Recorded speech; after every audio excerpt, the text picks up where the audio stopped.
Hello viewers, আসসালামু আলাইকুম। তো যেখান থেকে আমার এই ভিডিওটি দেখছেন, আশা করি আপনারা অনেক ভালো সুস্থ আছেন। আপনারা বর্তমানে আমি দেখছি যে নিউজে দেখছি, বাস্তবে তো দেখি না। বাংলাদেশে তাপমাত্রা নিয়ে অনেক একটা গুরুতর সমস্যা দাঁড়াইছে।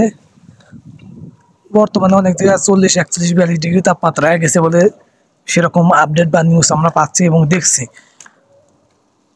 এই ভিডিওটি করার একটাই রিজন, যে আমরা যারা মধ্যপ্রাচ্যে আছি, এই 41 ডিগ্রি 42 ডিগ্রি তাপমাত্রা কিন্তু এটা কিন্তু এখানকার নর্মাল যে ওয়েদার সেরকম।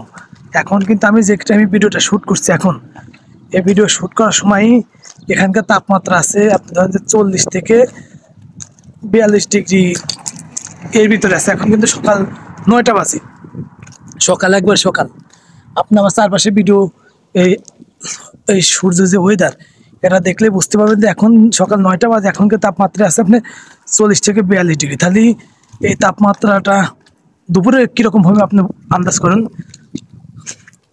মধ্যপ্রাচ্যে ভাই যারা থাকে তারা অনেক কষ্টে থাকে, কিন্তু আর বাংলাদেশে কিন্তু বাতাস আছে, আপনার গাছপালা আছে, অনেক শান্তি আছে। কিন্তু জর্ডানে কিন্তু কোনো গাছপালা নেই, বাতাস হালকা পাতলা আছে, কিন্তু বাতাসটা উষ্ণ বাতাস, আপনার গরম, প্রচণ্ড গরম। কারণ এখানে চারিদিকে কিন্তু পাহাড়, ভূমি, আপনার বালু উঠছে, মাঝে মাঝে বালু ঝড় হয়। এখন কিন্তু হালকা পাতলা বাতাস বইছে, কিন্তু বাতাসটা হলো আপনার বললাম না যে গরম বাতাস, এখানে ঠান্ডা কোনো বাতাস হয় না। কারণটাকে আপনার চারপাশে কোনো গাছপালা থাকে সে ঠান্ডা বাতাস হবে বাংলাদেশে। কিন্তু এখানে একটা দেশ সেভ আছে যে কখনো এ দেশে কারেন্ট যায় না। বাংলাদেশে কিন্তু আমি দেখেছি প্রচুর কারেন্ট যায়, প্রচুর লোডশেডিং হয়, কিন্তু এই জর্ডানে কখনো লোডশেডিং হয় না। এবং জর্ডান দেশটা এদিকটা অনেক বেটার আছে। যে এখানে আমি এর আগেও একটা ভিডিও করেছিলাম যে আমি প্রায় 8-9 মাস, প্রায় 1 বছরের কাছাকাছি আছি। আমি এখানে কারেন্ট যাই এরকম দেখিনি।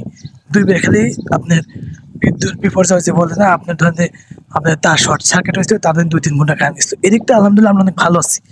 কিন্তু তাপমাত্রা ভাই কম, কি তাপমাত্রার জন্য দেখেন মাথা চললে অবস্থা। আর পানি আপনার যেমন যেসব পানি আমরা খাওয়ার পানি বা গোসল পানি আছে না, এই পানিগুলো আপনার ধরেন যে সকালে আপনার হিটারের পানি যেরকম গরম করে না, ঠিক এখানকার পানিগুলো এরকম হিটারে থাকে। মাথায় দেওয়া দেয় না। আমরা ঠিক রাত 12টা 1টার পর গোসল করি, কারণ শরীরে ঢাললে পরে প্রচণ্ড আপনি প্রিন্ট করে, ব্যথা করে আপনার শরীরে, কারণ পানিতে অনেক গরম, বোঝেননি।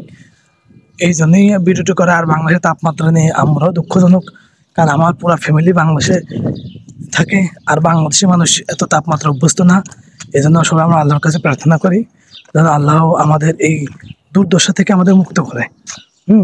কারণটা কি, যে এই তাপমাত্রা হয়তো আমাদের দেশে গাছপালা বেশি, রোদ কাটা হচ্ছে বেশি, আপনি বৃক্ষরোপণের থেকে আপনি বৃক্ষ যে ক্ষয় সেটা বেশি হচ্ছে।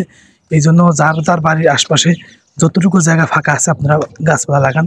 আমাদের দেশের যে জলবায়ু বা তাপমাত্রা আছে এটা আমরা সবাই নিয়ন্ত্রণ করার চেষ্টা করি। তো ভিডিওটি যদি ভালো লাগে তো অবশ্যই লাইক কমেন্ট করবেন। আর তাপমাত্রা ভাই, তাপমাত্রা এটা আমাদের কারোর রিজিক, কারোর হাত নেই, এটা সব কিছু প্রাকৃতিকের উপরে নির্ভর। তো এটা আমাদের একটাই করণীয়, এখন আমরা আল্লাহর কাছে প্রার্থনা ছাড়া কোনো কিছু করার নেই। তো ভালো থাকবেন, সুস্থ থাকবেন। আর মধ্যপ্রাচ্যের তাপমাত্রা নেই ভাই, এগুলো মধ্যপ্রাচ্যে কোনো বিষয় না যে আপনার 40-42 ডিগ্রি, এটা মধ্যপ্রাচ্যে নর্মাল। মধ্যপ্রাচ্যে 48-50 ডিগ্রি তাপমাত্রা ছাড়া যায় সবসময় এভারেস্ট। আপনি অনেক সময় আছে আপনার তাপমাত্রার জন্য বাইরে কাজ লকডাউন করে দেয়। তো ভালো থাকবেন, সুস্থ থাকবেন। আর আমার ভিডিওটি লাইক কমেন্ট করে শেয়ার করে পাশে থাকবেন।